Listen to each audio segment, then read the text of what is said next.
Hello everyone, welcome to our channel education hotspot. So अपनी इस series में हम लोग आपके इग्नू एमए सोशियोलॉजी के सेकेंड ईयर के सब्जेक्ट एमएसओई 1 के इंपॉर्टेंट टॉपिक की बात करेंगे। ऑलरेडी एमएसओई 1 की पूरी प्लेलिस्ट बनी हुई है, आप वहां से देख सकते हैं कि क्या क्या टॉपिक आपके लिए इंपॉर्टेंट हैं। अच्छी खासी लिस्ट है यहाँ पे। अब ये टॉपिक हर साल, मुझे बार बार बोलने की जरूरत नहीं है कि आपने अगर प्रीवियस वीडियो देखी होंगी तो पता है कि ये वीडियो अगर कोई बच्चा बाद में भी देखेगा, अब ये वीडियो बन रही है तो अगर आप बाद में भी देखेंगे तो this video is equally important for you as syllabus नहीं चेंज हो रहा है, टॉपिक कंसेप्ट चेंज नहीं हो रहे हैं। अब क्योंकि कल आप लोग का एग्जाम है, ऑलरेडी आई होप आप लोगों ने जो चैनल पे वीडियो अवेलेबल है वो सारी आप लोगों ने अब तक देख ली हैं।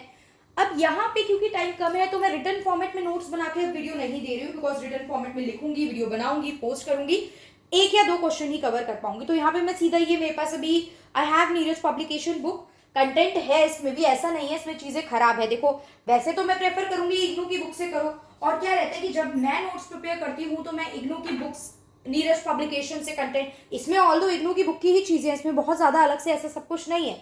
प्लस गूगल से कुछ चीजें पिक करके मैं उस में प्रिपेयर करती हूँ कंटेंट। तो यहाँ पे अभी ठीक है, जैसा भी है जो भी है खराब नहीं है, अच्छी चीजें हैं, इसी से काम चला लेंगे। Hope you will understand this और आप यहाँ पे कवर करके चलेंगे। तो टॉपिक आपको टॉपिक से समझ में आ गया होगा। हम बात क्या करने वाले हैं, हम थिंकर्स की बात कर रहे हैं। तो यहाँ पे हम जो थिंकर ले रहे हैं, इंडियन थिंकर ले रहे हैं। एजुकेशन के बारे में क्या बोलते थे, दैट इज रविंद्रनाथ टैगोर के बारे में। नाम हम सबने सुना है, नेशनल एंथम में कॉन्ट्रीब्यूशन रहा, गीतांजलि में इनकी काफी सारी पोइट्री थी। पॉलिटिकल थिंकर रहे, थिंकर से पहले एक एजुकेशनिस्ट भी थे, रिफॉर्मिस्ट भी थे, बहुत सारे रिफॉर्म सोसाइटी में रिफॉर्म लाने के लिए उन्होंने काम किया। यहाँ पे आपको एजुकेशन को लेके इनके रोल को हाईलाइट करना है। लेकिन जब आप कोई थिंकर लेते हो तो क्या होता है, आपको उसके बैकग्राउंड को भी एक्सप्लेन करना पड़ जाता है थोड़ा सा, मतलब क्या आइडियोलॉजी थी, कौन वो पर्सन थे, तो ये सब चीजें भी बात करनी जरूरी है। तो यहाँ पे हम इसको देख लेते हैं, लेकिन उससे पहले एक स्टार्टिंग लाइन अगर मैं एक्सप्लेन करने के लिए आपको बताऊं तो क्या है, टैगोर क्या सोचते थे, रविन्द्रनाथ टैगोर जी क्या सोचते थे कि एजुकेशन की अगर हम बात करें तो जो फ्रीडम होती है, it is the utmost thing, it is very very important thing. आपको फ्रीडम देनी चाहिए, ये बेसिक गाइडिंग फोर्स है जिससे कि क्या कर सकते हो, आप इनकलकेट कर सकते हो एक स्टूडेंट में इंटरेस्ट चीजें सीखने का। अब फॉर एग्जाम्पल अब हम बोलते हैं ना, ये टीचर तो बहुत स्ट्रिक्ट है यार, इसकी क्लास लेने का मन नहीं करता। एक स्ट्रिक्ट डिसिप्लिन वाला स्ट्रिक्ट होता है, एक स्ट्रिक्ट है कि जो मैंने कह दिया, जैसा मैंने कह दिया उतना ही करना है, जैसा आंसर मैंने लिखवाया, जैसा बुक में लिखा है, बुक की वर्डिंग लिखनी है, ऊपर नीचे करोगे तो मैं नंबर नहीं दूंगी। तो इस तरीके से अगर कुछ, ये जस्ट एक एग्जाम्पल था, इस तरीके से बहुत सारी चीजें हो सकती है। तो यहाँ पे स्टूडेंट को फ्रीडम देनी चाहिए कि वो टॉपिक को अंडरस्टैंड करके अपने वर्ड्स में इलाबोरेट करके एक्सप्लेन करके चीजों को लिखे। इसका ये मतलब नहीं है कि जो बच्चा कुछ नहीं जानता वो थ्योरी फ्रेम कर दे और हम उसे सही कर देंगे, नो नॉट एट ऑल। लेकिन यस, आपको उसको थोड़ा सा एक्सप्लोर करने का मौका देना चाहिए। अब इन्होंने क्या बोला, नेचर जो होता है वो बेस्ट टीचर होता है किसी भी प्यूपिल के लिए, किसी भी स्टूडेंट के लिए। नेचर के थ्रू एक नेचुरल प्रोसेस होता है चीजें सीखने का। अब आप बिल्कुल छोटे लेवल पे 4th 5th क्लास के बच्चे से कहो कि इंटीग्रेशन के क्वेश्चन सॉल्व करो, ये लो सोशियोलॉजी कार्ल मार्क्स की पूरी थिंकर्स और सब कुछ पढ़ लो, नहीं होता ना। एक नेचुरल वे है, एक नेचुरल प्रोसेस है चीजें सीखने का। एक छोटे लेवल पे बच्चा डिफरेंट तरीके से डिफरेंट चीजें सीख रहा है, देन धीरे धीरे gradually over the period of time चीजें सीखी जाती हैं। तो नेचर, आप अपने आसपास से भी काफी कुछ सीख रहे हो, ठीक है। आप बेसिक एटलीस्ट अगर मैं बात करूं, giving, taking, growing, evolving, always चलते रहना, बहुत कुछ होके भी अपने आप को शांत रखना, तो ये सब आपको लिख करके बताते हैं ना, कभी पेड़ों से सीखो, नदियों से सीखो, और ये सब डिफरेंट डिफरेंट चीजें हैं, ठीक है। तो ये हो जाता है आपका कि नेचर जो होता है वो बेस्ट टीचर होता है, और स्टूडेंट पे किसी भी तरीके का लर्न करने के लिए कुछ भी प्रेशर नहीं डालना चाहिए। पूरा पढ़ के इसका समझा दूंगी एक बार कंटेंट, तो थोड़ा स्पीड रखूंगी, ठीक है। यहाँ पे क्या बताया गया है, रविन्द्रनाथ टैगोर का जन्म हुआ 7 मई 1861 को। 17th सेंचुरी के एंड में इनके जो फोरफादर थे वो माइग्रेट कर गए थे from their native land to Govindpur, अपने नेटिव लैंड से गोविंदपुर आए। अब गोविंदपुर जो था, क्या था, 3 गांव को मिला के जो कैलकाटा है ना, जो कलकत्ता है आपका, कोलकाता जो आज की डेट में कोलकाता है हमारा, 3 गांव को मिला के बना था, जिसमें से एक गांव क्या था, गोविंदपुर भी था। तो गोविंदपुर आके ये लोग शिफ्ट हो गए। अब यहाँ पे क्या था, one of the 3 villages which later, यही बताया जो मैंने आपको बोला, in the course of time family came to acquire property and considerable business interest to commercial and banking activity. Property ले ली, पैसा आ गया, अच्छा खासा सब चल रहा था चीजें। दे हैड पर्टिकुलरली बेनिफिट, जैसे जैसे ईस्ट इंडिया कंपनी ग्रो कर रही थी इन्हें भी बेनिफिट हो रहा था, क्योंकि ये भी आपके कमर्शियल, ट्रेड, बैंकिंग, इन सब में एंगेज थे। रविन्द्रनाथ टैगोर के जो ग्रैंडफादर थे, द्वारकानाथ टैगोर, वो एक लेविश लाइफ जीते थे और हिंदू रिलीजियस के जो बेसिक नॉर्म्स थे ना कि समुंदर पार नहीं जाना और ये सब नहीं करना, तो इन्होंने इसको ब्रेक करा और ही वेंट टू, बाहर गए, वो ट्रैवल करा Europe. Just like his contemporary Ram Mohan Roy भी गए थे 19th सेंचुरी में। एक सोशल और रिलीजियस रिफॉर्मर रहे हैं राम मोहन रॉय, जिनको फादर ऑफ इंडियन रिनाइसेंस भी बोला जाता है। ये पूरा रिफॉर्मिस्ट वाला टाइम चल रहा है ना, जब आपके यहाँ सती प्रथा और SC ST को लेके, कास्ट सिस्टम को लेके बात चल रही है, विडो रीमैरिज को लेके बात चल रही है, चाइल्ड मैरिज, इन सब टॉपिक पे थोड़ा ध्यान आ गया था इस टाइम की सोसाइटी में। रॉय ने स्टार्ट करा religious reform movement in 1828 that became to be known as Brahmo Samaj movement, जिसे बोला जाता है। रिफॉर्म के लिए था, सोशल एविल को, सोसाइटी में जो एविल्स थे उन्हें एंड करने के लिए राजा राम मोहन रॉय पार्टिसिपेट कर रहे थे और इनके ग्रैंडफादर ने इनको सपोर्ट करा इसमें कि आप हिंदू सोसाइटी में जो रिफॉर्म ला रहे हो उसमें इन्होंने सपोर्ट करा। द्वारका नाथ, मतलब जो इनके फादर थे देवेंद्र नाथ टैगोर, ये भी इसके सपोर्टर बन गए ब्रह्म समाज मूवमेंट के। Next, in order to encourage its spread, इसके स्प्रेड को बढ़ाने के लिए 1863 में उन्होंने एक मेडिटेशन सेंटर ओपन करा, गेस्ट हाउस भी बोल सकते हो। 100 माइल्स दूर था वो कलकत्ता से, दैट इज शांति निकेतन। शांति निकेतन हम बोलते हैं ना कि एक क्या था, एक आश्रम था रविन्द्रनाथ टैगोर का नाम जिससे एसोसिएटेड है, तो उन्होंने इसको एक मेडिटेशन सेंटर था, वो ब्रह्म समाज और ये सब टीचिंग्स और हिंदू जो रिफॉर्म थे इसके लिए ही ये सब चीजें स्टार्ट की गई थी। Although deeply steeped in Hindu and Islamic tradition, Tagore family contributed large sum of money for the introduction of Western education. बहुत पैसा इन लोगों ने Western education पे भी लगाया, जिसमें कॉलेज थे जिससे कि आप क्या पढ़ सको, साइंस और मेडिसिन की पढ़ाई कर सको। अब यहाँ से एजुकेशन वाला पार्ट स्टार्ट हो चुका है, आप हेडिंग दे सकते हो, contribution in the field of education, क्या कॉन्ट्रीब्यूशन रहा। ये सिचुएशन एक्सप्लेन करती है कि tradition and experiment, Rabindranath Tagore का क्या एटीट्यूड था। देखो ट्रेडिशन को भी वो लेके चल रहे हैं, ऐसा नहीं है he is ignoring the tradition, tradition को भी लेके चलेंगे प्लस, लेकिन हम एक मॉडर्निटी, एक साइंटिफिक अप्रोच लेके आएंगे जिसमें हम एजुकेशन को बढ़ावा देने की बात करेंगे। तो ही इज कंसीडर्ड, मतलब अगर हम बोले तो ब्लेंड था, मिक्सचर था, tradition and experimentation, tradition and science, tradition and knowledge, tradition and education, ये सब चीज़ों की बात यहाँ पे चल रही थी। अगर हम टैगोर की लाइफ की बात करें, मतलब लाइफ को लेकर क्या एटीट्यूड था उनका। Tagore considered lack of education to be the main obstacle in the way of India progress at the root of all its problem. सबसे बड़ी प्रॉब्लम यही है कि हमारे एजुकेशन नहीं है। इन्होंने इसको सेंट्रल प्रॉब्लम दे दिया कि आपकी सोसाइटी की, हमारी कंट्री की मेन प्रॉब्लम है कि यहाँ पे एजुकेशन की कमी है। The prevailing colonial education system he found it unsatisfactory since the only objective it appeared to serve was to produce clerk to man government offices and britisher business in India. ये कह रहे थे कि जो colonial education system यहाँ पे चल रहा है वो आपको पढ़ा लिखा के कुछ बना नहीं रहा है, वो सिर्फ आपको अपने क्लर्क बनाने के लिए पढ़ा रहा है कि आप जो ब्रिटिश ऑफिशियल हैं या इंडिया के जो हाई रैंक पे कुछ ऑफिशियल अपॉइंट कर रखे हैं, आप सिर्फ उनके क्या बन के रह जाओ, क्लर्क बन के रह जाओ। इतनी ही एजुकेशन आप तक पहुंचाई जा रही है। तो he was against this, Rabindranath Tagore was against this. The basic objective of any worthwhile nation education system, क्या होना चाहिए, आप ABC करके इनको लिख सकते हो, यहाँ पे ऐसे लिखे हुए अकॉर्डिंग टू हिम क्या क्या ऑब्जेक्टिव होने चाहिए। क्रिएटिविटी आए चाइल्ड में, फ्रीडम, अभी मैंने आपको स्टार्टिंग में बताया था, जॉय, मतलब जब आप कोई चीज पढ़ रहे हो तो आपको एक इंजॉयमेंट होनी चाहिए। कोई सब्जेक्ट बोरिंग लग रहा है, जैसे किसी को मैथ्स नहीं पसंद, किसी को साइंस नहीं पसंद, किसी को SST ही बकवास बोरिंग लगता है कि क्यों ये सब पढ़े, तो वहां पे एक जॉय, मतलब एक इंजॉयमेंट होनी चाहिए। आपको उस सब्जेक्ट में इंटरेस्ट डेवलप होना चाहिए, वो चीज पढ़ के आपको मजा आना चाहिए। And an awareness of a country cultural heritage. अभी जैसे बहुत से बच्चे हो सकता है मजबूरी में वीडियो देख रहे हो, पेपर देना है, पास होना है, अब ये थोड़ी है कि वीडियो देख के इंटरेस्ट आ रहा है, पढ़ने में मजा आ रहा है या ये सब चीजें, बस मजबूरी है यार, खुद से बुक उठा के देखने का टाइम नहीं है, वर्किंग है, काम है, तो लास्ट टाइम पे पास तो होना ही है, तो मजबूरी में पढ़ रहे हैं, राइट। बट इंजॉयमेंट होनी चाहिए, like I am enjoying making the videos, मुझे मजा आ रहा है ये सब वीडियोज बनाने में, टाइम निकाल के चीजें क्रिएट करने में और आप तक पहुंचाने में, तो आपको भी वो चीज पढ़ने में उतना ही इंजॉयमेंट रहना चाहिए। कल्चरल हेरिटेज के बारे में, कंट्री के जो कल्चरल हेरिटेज है उसकी अवेयरनेस होनी चाहिए। तो अकॉर्डिंग टू रविन्द्रनाथ टैगोर ये सब क्या होती हैं, these all are considered as a part of, मतलब एजुकेशन में ये सब चीजें होनी चाहिए। ABC डाल के आप लिख सकते हो। Education offered was not even modern since it was unrelated to any development going on the field of education outside India. Modern तब तक नहीं माना जाएगा जब तक आप उसको जो बाहर चेंजेस हो रहे हैं वो यहाँ पे इंट्रोड्यूस नहीं करते। Modern means something that is advance और न्यू ना, तो वो चीज मॉडर्निटी में काउंट की जाएगी। Irrespective of the content, the medium of education was English, a foreign language. Content को छोड़ो लेकिन मीडियम क्या था, इंग्लिश था। So that learning this language was an additional burden for young Indian student. ये लर्न करना, देखो अभी तो आज भी है, ऐसा नहीं है, not everyone can speak in English, सब लोगों को प्रॉब्लम होती है भाई, we can understand English but we can not upfrontly, मतलब अब जाके किसी के आगे डायरेक्टली फ्लुएंटली इंग्लिश में बात करने के लिए अभी भी major section of the society उतना कॉन्फिडेंट नहीं है। तो उस टाइम पे तो बहुत बुरी, मतलब और बैकवर्ड सिचुएशन थी, तो इंग्लिश बोलना, इंग्लिश पढ़ना, इंग्लिश समझना was a big thing at that time. उस टाइम पे कोई अगर इंग्लिश बोल पा रहा है, समझ पा रहा है, तो वो बहुत बड़ी बात हो जाती थी, राइट।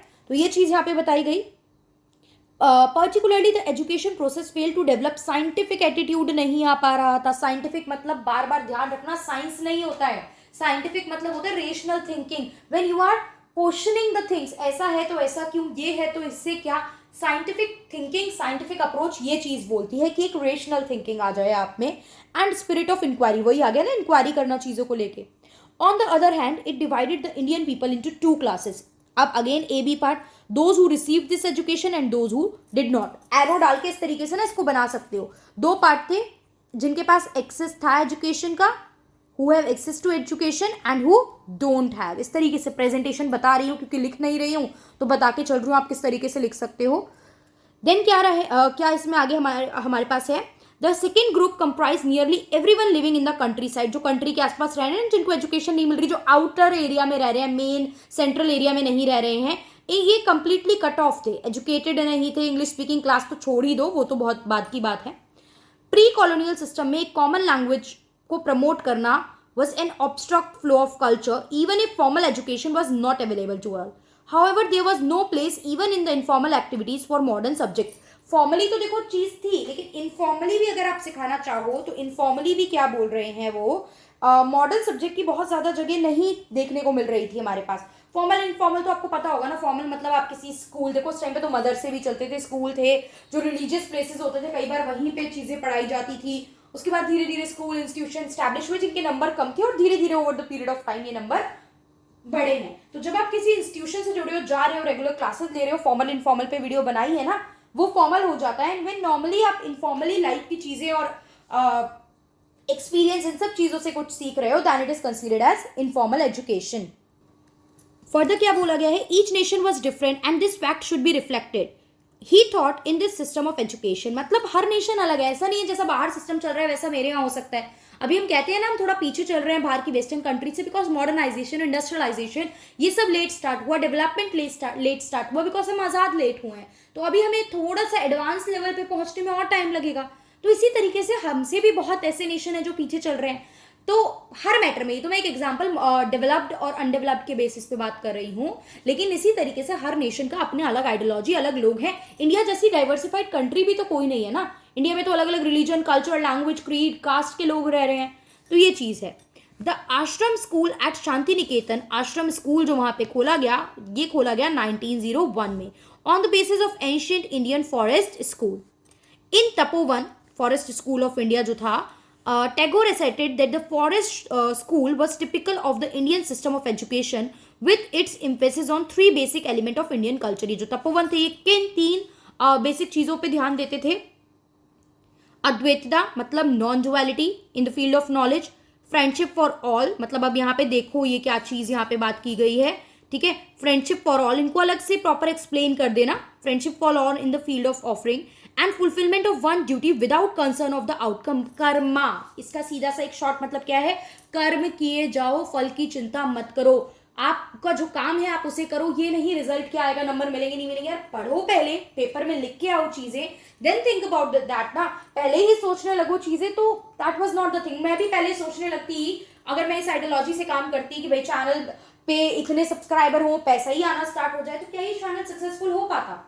नहीं हो पाता ना। एक आइडियोलॉजी थी, कर्म था कि बेसिक भाई काम करना है, वीडियो बनानी है, वीडियो डालनी है, लोगों तक पहुंचे, बस दैट्स इट। तो कर्म करना होता है, ये चीज यहाँ पे इन्होंने बहुत इंपॉर्टेंट इस चीज को बोला। In his view the forest school integrated education with sadhana. साधना क्या होता है, आप अपने सेंसेस पे कंट्रोल करो, मतलब ऐसा हो, फॉर एग्जाम्पल अगर मैं बात करूं, आप एथिक्स की बात कर रहे हो तो आपकी अंदर सेंसेस इतने स्ट्रांग होने चाहिए चीज़ों के लिए कि सामने आपका अपनी माइंड एंड सोल पे कंट्रोल की बात होती है ना, कि सामने वाला आके कह रहा है कि I will give you 10 lakh rupees for doing this kind of thing, but आपको पता है कि मैं गलत काम नहीं करना मुझे, तो आपने वो 10 लाख को रिफ्यूज कर दिया। That kind of self fulfilment होता है ना, डाइट कर रहे हैं, डाइट करनी है, मन में बना लिया, सामने कोई समोसा पिज्जा बर्गर ले जाए, इतना कंट्रोल अपने सेंसेस पे होना चाहिए। ऑल्दो मुश्किल, बहुत ज्यादा मुश्किल टास्क है ये तो, ठीक है। 10 लाख रुपए शायद इंसान फिर भी अपनी उसके आगे रिफ्यूज कर दे कि भाई नहीं, वी आर लाइक इसमें तो बहुत बड़ी बात है, हमें नहीं लेनी है रिश्वत या हमें नहीं ब्राइब एक्सेप्ट करनी है, लेकिन समोसे को देख के तो ऐसा कुछ नहीं लगेगा, लगेगा चलो खा ही लेते हैं, राइट। चलिए, तो जस्ट एग्जाम्पल था, इग्नोर दैट। साधना मतलब आप अपने सेंसेस को इग्नोर करो, सॉरी इग्नोर एग्जाम्पल को करना था, कंट्रोल करो। But Tagore updated this form of school to include science and similar modern subject. इसमें उन्होंने साइंस और मॉडर्न सब्जेक्ट को भी इंक्लूड किया। ये जो एजुकेशन में आप अद्विता और अद्वैतवाद होता है, वैसे ये कंसेप्ट है ना, साधना, इन सब की बात कर रहे हो, तो इन्होंने यहाँ पे साइंस और मॉडर्न सब्जेक्ट की भी बात की। Second significant essay of this period was शिखर वदना, व्हीकल ऑफ एजुकेशन, जो इंपॉर्टेंस की बात करता था mother tongue as a medium of education. भाई सिर्फ इंग्लिश की बात मत करो, यहाँ पे हमें मदर टंग को भी लेके चलना है, ठीक है। The use of English in education hindered assimilation of what was taught and kept education confined to urban center and the upper classes। Simple सा मतलब है, इंग्लिश से हुआ क्या, not every person knows English, बहुत कम लोग थे उस टाइम पे, बहुत कम लोग इंग्लिश समझ पाते थे, तो उससे क्या हुआ, एक बहुत बड़ा सेक्शन तो एजुकेशन से दूर हटके रह गया ना। एजुकेशन सिर्फ उन अर्बन एलाइट क्लास तक ही लिमिटेड रह गई, जो लोग इंग्लिश पढ़ पाए, समझ पाए, आगे ले जा पाए, तो वहीं तक जो थी एजुकेशन लिमिटेड रह गई थी। यही चीज बोला है, इसका बेनिफिट उन्हीं लोगों को मिल रहा था। Thus if the vast rural masses were to be benefit, अगर आपको रूरल लोगों तक भी या मतलब पूरे मासेस तक बेनिफिट लेके जाना है, तो आपको ये जरूरी था कि आपको बंगाली, मतलब बंगाल की बात कर रहे हैं तो बंगाली रीजनल लैंग्वेज बोलेंगे ना, बंगाल की बात कर रहे थे इसलिए इन्होंने बंगाली बोला, तो आपको रीजनल लैंग्वेज यूज करनी है हायर एजुकेशन तक। Ideal school according to Tagore, ये भी कर लेना point, the ideal school according to Tagore should be establish away from the terminal of human habitation under an open sky and surrounded by vistas of field trees and plants. मतलब ये नहीं कि जहां आपका घर है थोड़ा सा हैबिटेट, जहां आप रह रहे हो उससे थोड़ा दूर स्कूल हो, स्टूडेंट विल गो, एक ओपन एरिया हो, मतलब एक जगह उन्होंने स्ट्रक्चर बताया कि किस तरीके से एक स्कूल को होना चाहिए। Living in a forest was also associated with austere pursuit and renunciation. The vast background of nature represented a grand perspective against which all object, all feeling assume their due proportion। मतलब वहाँ पे एक atmosphere मिल रहा है, you are disconnecting with the things, disconnected with the distraction in the society, तो वहाँ पे you will like एक कंसंट्रेशन डेवलप हो सकता है ना, वहाँ पे आप थोड़ा सा कंसंट्रेशन डेवलप कर पाओगे। आज की डेट में तो ये बड़ी बात है कि आप फोन पेरेंट्स को हैंड ओवर कर दो, या फोन अपने अपने घर में, if you guys are married तो अपने हस्बैंड वाइफ को दे दो, रिस्की टास्क है ना, ऑल्दो कि हस्बैंड वाइफ को फोन दे या वाइफ हस्बैंड को दे, बट ठीक है अपने ही पार्ट पे चलो, अपने पास से अलग करके रख दो कि इतनी देर हम फोन नहीं लेंगे, अब हम पढ़ रहे हैं, वीडियो देख ली, नोट्स बना ली, अब इससे पढ़ेंगे कॉपी से। अभी तो हमारे हाथ में फोन है, वीडियो देखने के बहाने ऊपर से कोई notification I, just click it और चलो पहले थोड़ा टाइम पास वहां कर लो, वीडियो कहाँ भाग रही है, यूट्यूब पे तो है, देख लेंगे। तो ये डिस्ट्रैक्शन तो बहुत ज्यादा है, ये हम सबको पता है, ये मुझे आपको बताने की जरूरत नहीं है, राइट। तो यहाँ पे वो डिस्ट्रैक्शन से अवे जाने की बात कर रहे थे Tagore. He also refer to the significance of educating feeling as distinct from educating the senses and the intellect. मतलब फीलिंग्स की एजुकेशन, इमोशंस, इन सब की एजुकेशन भी होनी चाहिए। The word forest use in this context he explained was not dense jungle but tapovana the forest clearing। Dense ये नहीं बोला भी जंगल में जाओ जहाँ जानवर साथ साथ में आ जाए और आपको शिकार बना ले और आप खुद पढ़ो और उन्हें भी पढ़ाओ, नो इट इज नॉट, यहाँ पे ये मतलब नहीं था डेंस फॉरेस्ट। और देखो हिडन मीनिंग अगर देखा जाए ना तो उस टाइम पे उनका मतलब अलग हटके रहने से मतलब यही था जो मैं आपको बता रही हूँ, to get away from all the distraction. तो यहाँ पे तपोवन की बात उन्होंने की। तो टैगोर बैकग्राउंड समझ में आया, एजुकेशन में कंट्रीब्यूशन दिया, मॉनेटरी फॉर्म में शांति निकेतन ओपन किया, आइडियोलॉजी क्या थी, किस तरीके से एक आइडल स्कूल का बात उन्होंने की है। उसके बाद मैंने आपको पॉइंटर्स में लिखने के लिए यहाँ पे ये बताया था, ये आप लिखोगे सारे पॉइंट, साइंटिफिक एटीट्यूड और ये सब स्कूल में क्या क्या होना चाहिए सिस्टम में, एजुकेशन सिस्टम में, ये टैगोर के अकॉर्डिंग लिखोगे। एंड देन आप फिर मेंशन करोगे तपोवन और स्कूल का concept according to the Tagore. I hope clear हुआ होगा। यही एक तरीका है। देखो मैं कुछ बोल नहीं सकती अभी आपसे कि आप दूसरे तरीके से वीडियो में बनाओ, क्योंकि मैं आज तो बना ही नहीं पाऊंगी। नोट्स के फॉर्म में बहुत सारी वीडियो है, you guys can watch that. I hope video समझ में आई होगी। लास्ट तक देखी है तो लाइक कर दो और कमेंट करके बता दो कि आपने पूरी वीडियो देखी है, सो दैट मुझे भी पता चल जाएगा कितने बच्चे कल के एग्जाम के लिए अभी तक भी पढ़ रहे हैं और यहाँ पे साथ में कनेक्टेड है, so that I can make more videos and send you more audios regarding this subject. इस सब्जेक्ट के बाद एमएसओई 2 की बात करेंगे, जिस भी स्टूडेंट का एमएसओई 2 का एग्जाम है, आज पहले ये पढ़ लो, कल पेपर दे दो, then will talk about the next exam. Okay, so that's all for this video. Thank you for watching.